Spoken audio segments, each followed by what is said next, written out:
আমি সত্যি বলছি, তুমি বিশ্বাস করো, আমি তোমাকে ছাড়া আর কাউকে ভালোবাসি না।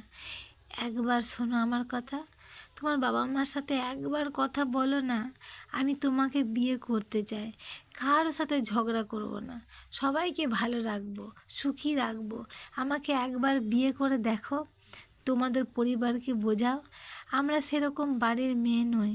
আমাদের ধর্ম, জাত, বংশ শুধু একটাই শিক্ষা দেয়, কারোর সাথে ঝগড়া ঝাঁটি না করে ভালো করে সংসার করতে।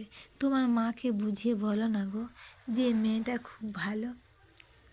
জানি তোমার মা বুঝবে না, তবু একবার একবার চেষ্টা করো। না হলে আমার মাকে বলো না, আমার মাকে, আমার মা তোমার মা দুজন মিলে গল্প করে এই কথাটা মিটিয়ে নেবে। তাহলে আর তোমাকে ছেড়ে আমায় থাকতে হবে না।